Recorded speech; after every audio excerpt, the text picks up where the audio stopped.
मंसूर भाई, आज स्पीकर साहब ने एक फ्लोर ऑफ द हाउस पे रेजोल्यूशन पास की और जो उस रेजोल्यूशन में यही था कि कमेटी बनेगी और वो कमेटी आज बन गई है। उसके नाम क्या है वो I think we have them by today और we'll have them by tomorrow. लेकिन जो लोग इनके बैठे हुए थे 10 से इन्होंने नाम दिए थे और हमारे सीनियर और कुछ पीपल्स पार्टी के जो इस चीज़ को प्रोब करेंगे और विद इन 48 आवर्स जो है इस चीज़ को रिस्पॉन्ड करेंगे। देखिए, मैं एक चीज़ को बड़ा इनकी जो ज़्यादतियाँ हैं या जो उनके साथ सलूक हुआ या जो इनको उठाया गया, अरेस्ट किया गया, वो in consequence of what they did. लेकिन at the same time in the same breath I would like to say कि नकाब पोश लोग पार्लियामान के अंदर पार्लियामेंटेरियंस को अगर उठाना शुरू कर दें तो ये कोई अच्छी रवायत नहीं है। दिस इज ये गलत रवायत है और इसको कोई पार्लियामेंट का बंदा या कोई मैं दानियल साहब, मुझे अच्छा लगा ये गुफ्तगू सुन के, लेकिन ये जो अभी आपने थोड़ी देर पहले एक जुमला कहा, इन consequence of what they did, कुछ ऐसी बात ख्वाजा आसिफ साहब ने भी की थी। What do you mean by that, consequence of what they did? मतलब ऐसी कौन सी चीज की वजह से they have to face all these things?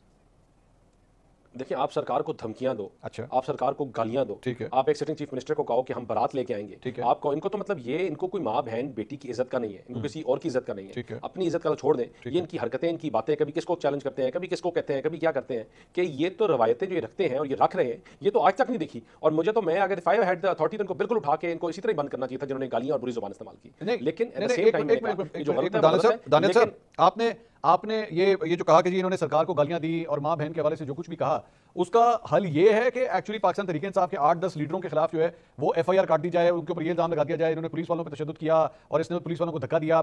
FIR तो एक्चुअली बिल्कुल ही कोई और कहानी बता रही है और जो आप फरमा रहे हैं वो चीजें तो है नहीं। आपने जब मैंने पहले चीज की, आपने स्टेट को चैलेंज किया, तो स्टेट को चैलेंज करना क्या होता है?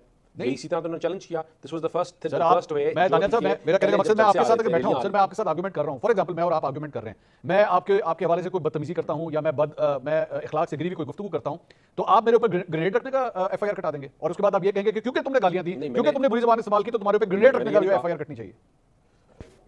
मैंने पीएमएलएन के लीडर्स नहीं कहा कि पीएमएलएन के लीडर्स को, मैंने कहा सरकार, जी सरकार स्टेट, जी इन्होंने स्टेट को चैलेंज किया। स्टेट को चैलेंज कैसे किया? स्टेट को चैलेंज किया जब आपने अपने वहां जो आपके वर्दी में आपके ऑफिसर्स थे, आपने उनके ऊपर हमला किया, आपने उनके ऊपर पथराव किया, आपने उनको क्या नाम है, उन लोगों को जख्मी किया, आपने रूट्स अपनी मर्जी के उठा के आपने तोड़-फोड़ की। आपको मुताबिक एक्ट के मुताबिक आपको एक्ट के मुताबिक जो टाइम चीजें दी गई थी, आपने उनको वायलेट किया, आपने और मल्टीपल वायलेशंस की। सर, बैरिस्टर गौहर अली खान जो मेरे ख्याल में एक छोटी तरह नहीं उठा सकते, आपके ख्याल में उन्होंने सब कुछ किया?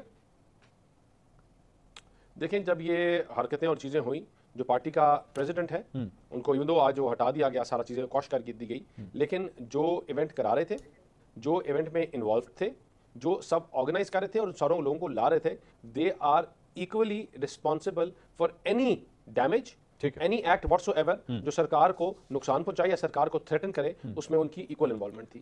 और इनके जो और लोग उठाए गए हैं जिनकी इन्वॉल्वमेंट थी, उन सारों को उठाया गया है, और जो आए हैं आज या जिनके ऊपर एफआईआर नहीं कटी, नाम नहीं डले, तो उनकी इन्वॉल्वमेंट नहीं थी।